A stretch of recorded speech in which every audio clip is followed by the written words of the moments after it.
We're here at SpaceCom. Couldn't be more excited. The second time that I've been at this convention, and I'll tell you, it is so heavily attended. So many folks here right now. Lots of vendors, lots of excitement about space here in the United Kingdom. We've got the UK Space Agency, who have granted us an interview recently. We have an interview with Goonhilly Earth Station, who were communicating with the Intuitive Machines lander. Lots of fantastic information to bring to you. Lots of great content. So let's not waste any more time. Let's get to it.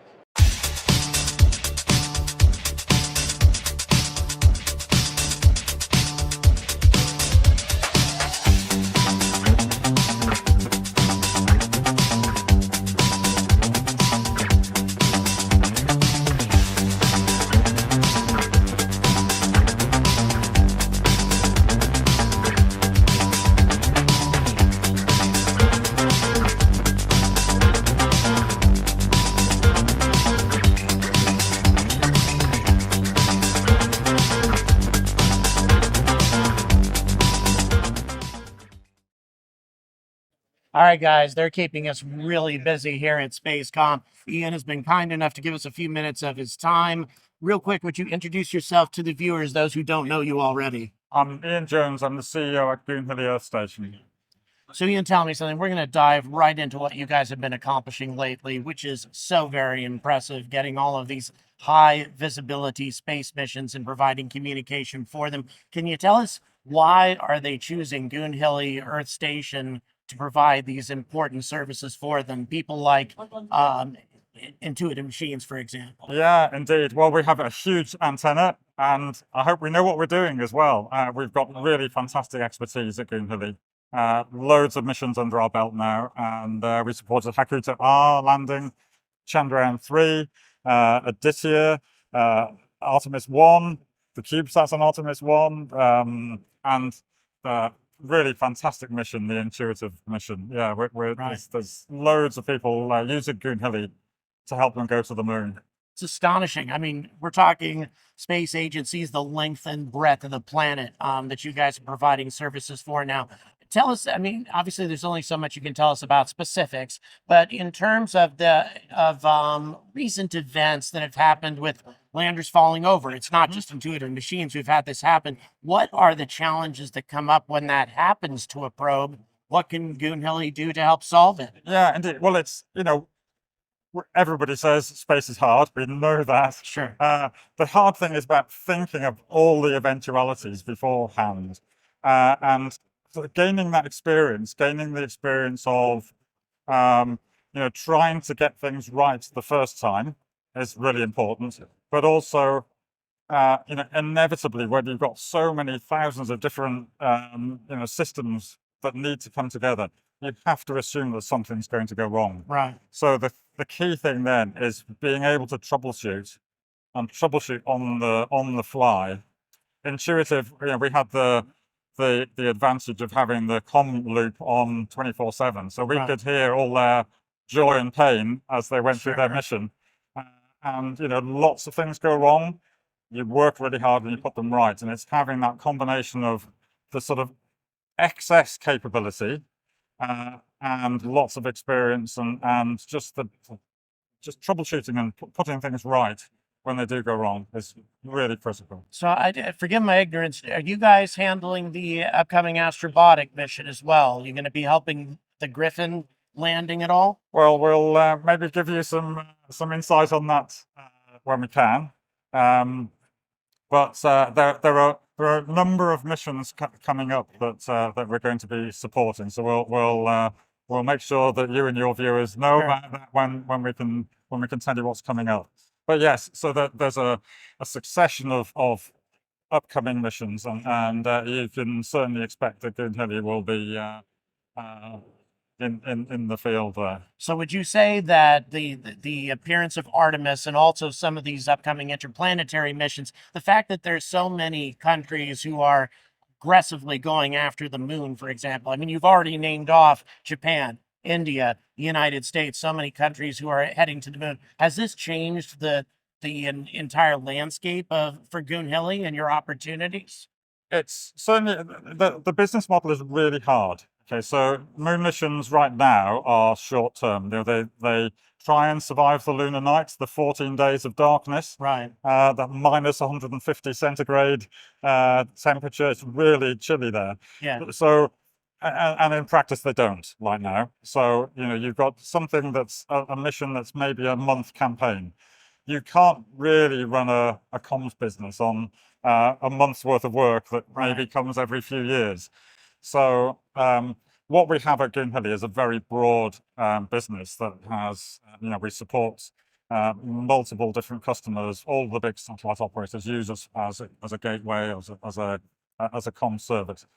And we've tried to carefully craft our growth around the deep space so that we can have really fantastic assets. We've got a whole team of young graduates that you've met. Yes.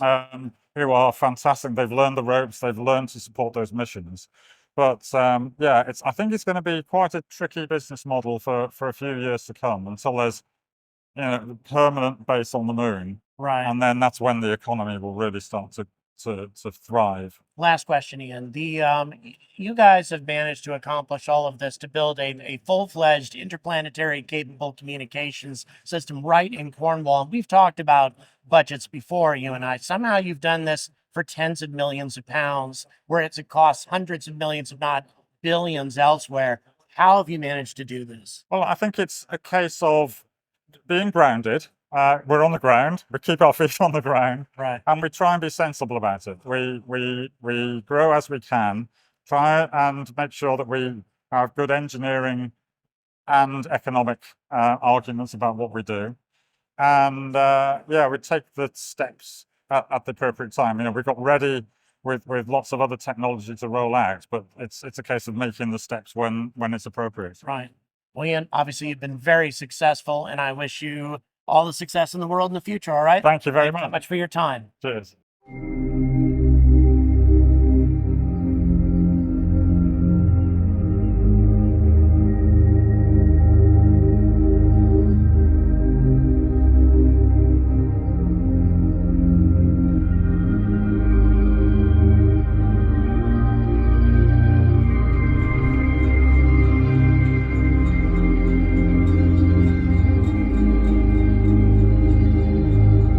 Hey guys, here at the SpaceCom convention, one of my most significant interviews that we got going here. Really appreciate the time you've given us. Would you be so kind as to introduce yourself rather to the viewers? Of course, thanks, Jen. I'm Paul Bate. I'm the Chief Executive of the UK Space Agency here in Farnborough today. So tell me, I mean, obviously you guys have come a long way since the in the few years really that you've been trying to drive the UK space industry. What are your plans for the near future and maybe the next 5 years? Where do you foresee this agency going? Yeah, so it's an agency that's by international standards, we're relatively young. It was in 2010 that the agency came into being. We had this thing called the British National Space Centre before then. So we've got some space heritage, but as an agency, relatively new. When we started, the whole of the space sector in the UK was like 7.5 billion in income. That's pounds, not dollars. Right. And now we're at 17.5 billion. Wow. So we've grown. The country has more than doubled. So nearly 50,000 people working in the sector. So when I think about it, what's the point of a space agency? Right? Lots of space agencies just do different things. We need to set our stall out. So the why, I always think why comes before what, right? But the why is to build UK prosperity, understand the universe, protect the planet and outer space. That's why we should be in existence, why we are in existence. But then there's 101 ways we could choose to do that. And I'm sure colleagues in different space agencies, they'll take different opportunities to do it. But we said we're just going to focus on doing 3 things where we're doing well. The first thing, although no particular order, the first thing is that we're going to catalyse investment into the UK. Now the language is sort of, I don't mean it's management speak, I mean it's, we could choose to, we have about 650 million pounds a year from the taxpayer to support the space sector. We could just choose to go, there's the best technology, let's just go and fund that. And that's the legitimate use of money. But we always say we've got to go further. We've got to ask, where are the contracts coming from? Where's the private capital coming from? We want to put the taxpayers' money where it can make best use in space. So we bring more money in as a result of our funding, catalyse investment. The second thing we need to do is we've got to deliver real missions and real capabilities. We do some great work with the European Space Agency, and they've often been our technical partner. But we also do missions with the US. We do them bilaterally, we do missions with Japan, with Australia, with the Canadian Space Agency. And part of that is having real things that we can offer as a nation and as an agency. So we're building our technical expertise so we can deliver missions like the active debris removal mission that plans to go up in 2026, or capabilities like launch from UK soil. So on the one hand, investment. Secondly, mission capabilities. But I think an agency has to do something else quite special. It has to be there and willing to champion space. Champion space for the benefits of life on Earth.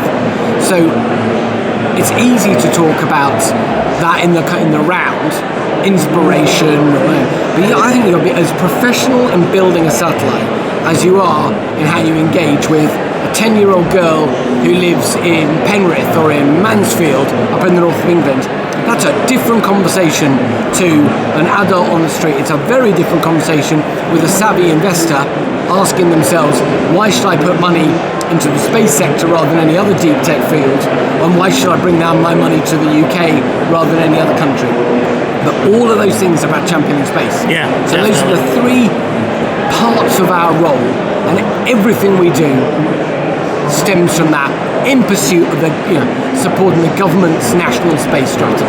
That's our plan. So tell me about one thing in particular, a focus that the UK Space Agency has that we've noticed that a lot of agencies aren't as focused about, and that's low Earth orbit responsibility, low Earth orbit cleanup. Can you explain why the UK Space Agency has decided to invest so much money and so much focus into that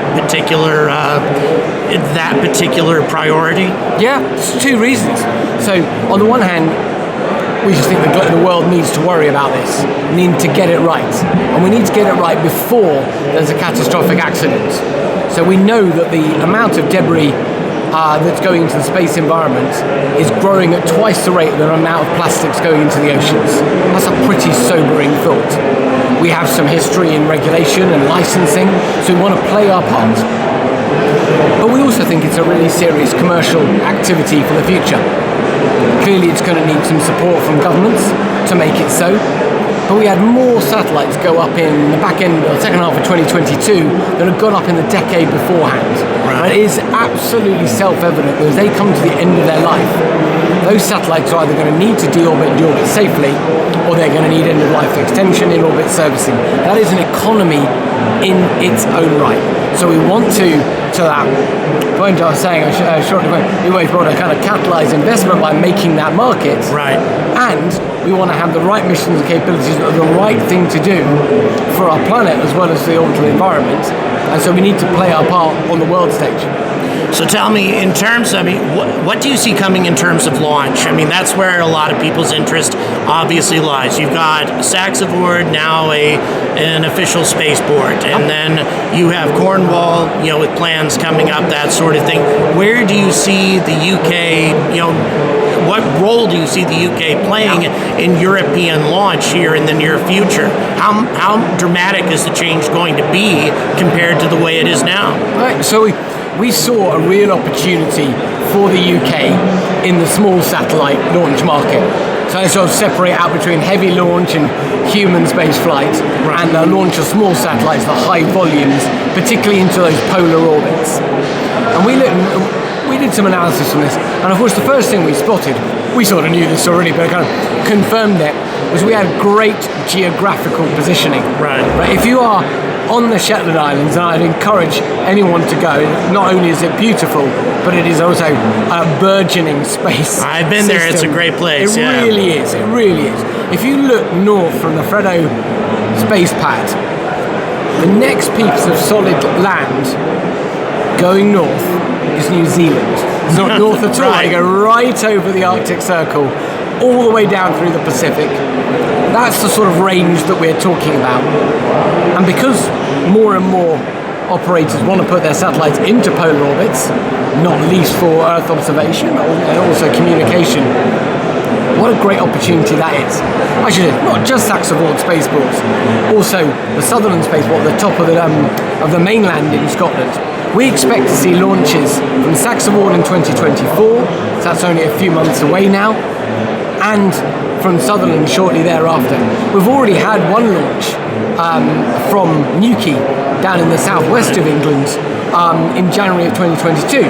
A launch, it didn't successfully get the satellites to orbit, but what it did was test every single part. You can imagine how complicated it actually is. Yeah. On the regulation and the licensing alone, that was months and years of work. Yes. All tested, all worked. When that second stage of the Virgin Orbit rocket didn't work, and obviously the first stage came down anyway, it all happened safely.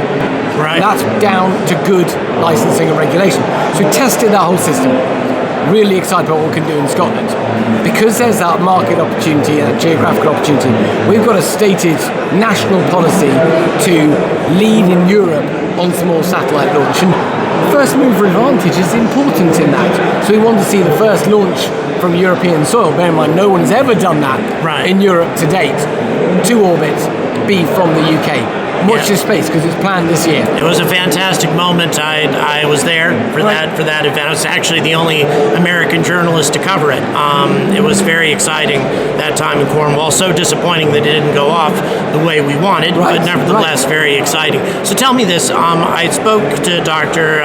McGann Christian extensively about your Axiom mission plans, your aspirations in that regard. A lot of the reaction that I got from my UK viewers was that we want this to happen. We're excited about this happening, but Britain never follows through on stuff like this. We've had all of these starts and stops over the starts and stops with Skylon, for example, and Hermes, and other exciting things that Britain was working on. It just kind of slowed down. How do we keep that from happening this time? How do we keep the momentum moving forward? And what perhaps can British viewers do to interact with the government to make sure that we keep moving forward? Right. So momentum comes from success, right? You should stop stuff that's not working. So in an industry like the space sector, which is a really novel, high-tech sector, clearly maturing, but I think it's right to stop stuff if you can't see the future. Right. I tell you what, when it comes to Axiom and human spaceflight, I see a real opportunity. So when Axiom came to the space agency and we got talking to them, their proposition was simple. They said, we can create the environment in which through commercial sponsorship an all UK mission to space is possible. And we thought that. I said, well, do you know what? If you think it's possible, we'll lean into that. We will do our level best to make it happen. It's why we've already launched a call for payloads for science. Because we only really had two lines in the sand. There's over and above the obvious safety line, but no one's going to dispute that. But we said this mission needs to be scientific, it needs to do good work in space, and it needs to outreach. And the Axiom, well, of course, they wanted exactly the same thing. So we had a good alignment of values and of partnership. Now, it is dependent on the money being raised that Axiom are working on right now, like this week, actually. Wow. And I talk to them very regularly, so I know they are on the case. What I love about it and what is not to like is the idea that rather than it needing to be funding via the taxpayer, and of course it is not cheap to do a mission in space, it comes through commercial means, commercial sponsorship. I'll back that. But there has to be a meeting of partners. We know what we'll do on the space agency side. We'll oversee the science, we'll oversee the education, the outreach. We'll do the work with other space agencies, not least NASA, but also I'll work with the European Space Agency for the crew selection and training. And we'll work with Axiom so that they're clearly in the lead on getting that commercial money in. Right. Will it work? Let's wait and see. I always say, why would you count our chickens before they're hatched?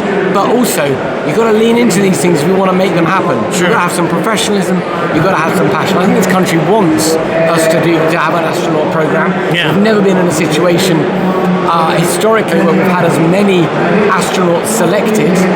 But you were saying, you're talking to Megan Christian, terrific member of the UK Space Agency, one of our reserve astronauts on the Right. ESA core. We also have John McCall,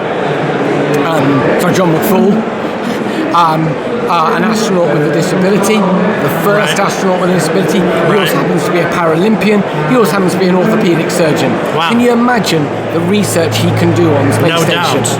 And we have Rosemary Coogan, who is a career astronaut selected by ESA. She will fly. So we have new astronauts in addition to Tim Peake, who's already done 6 months on the station, qualified. I think the future's very bright when it comes to human spaceflight for the UK.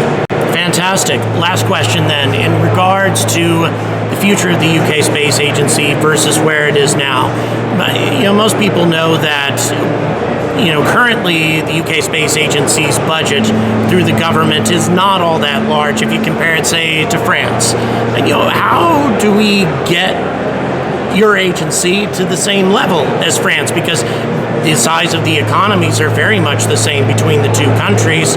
Do you foresee that can ever happen to where your agency will have the same kind of support from the government as the CNES does? Oh, so you are absolutely right. If you look at percentage of GDP that gets spent on space, Right. it's about, the Germans spend about twice as much, the Italians 3 times as much, the French 4 times as much, the US 10 times as much. Right. I'm not sure I particularly want to benchmark to a particular other agency. What I really care about is how much value we get out, because I was saying earlier that momentum is built on success. Right. The more great things that we do for the UK economy, for discovery and protection of the planet and outer space, the more reasons there are to invest. But what I do know is this: for every pound that we put into space just through the European Space Agency, we get £9.80 back into the UK economy. Wow. The average person working in the UK space sector, or 49,000 on the average, is 2.5 times more productive in terms of what they generate for the economy than the average person in the UK workforce. So the fundamentals are great. And right throughout the pandemic and beyond, we've continued to grow. 5% real in the most recent year we have data for. So I think we have a good story. But I don't want to be going out to the taxpayer or the government and just saying, well, I just want to be funded more and more and more. I want to say, look at what happens when we are funded. Right. Look at what telecommunications is in the UK. Look at those cutting edge digital signal processors that we developed. Look what our navigation program has done. Look what we've managed to achieve with our partnership with NASA and the European Space Agency on the James Webb Space Telescope, a $10 billion telescope. Right. One of the beautiful feats of engineering of humankind. I think the UK has invested something like £40 million of that, and yet we have one of the 4 main instruments. It comes all the way back to how you catalyse investment, how you get the best bang for your buck. And I think that's what an agency does. It should inspire, it should catalyse, and it should deliver. Sounds like you got a great plan for the future. I wish you all the best, and thank you so much for your time, Dr. Thank you. Thank you for anyone for listening. And until the UK Space Agency does get up to that level, until they can be compared to the CNES and the other major agencies on the planet, I urge all of you to stay angry about space.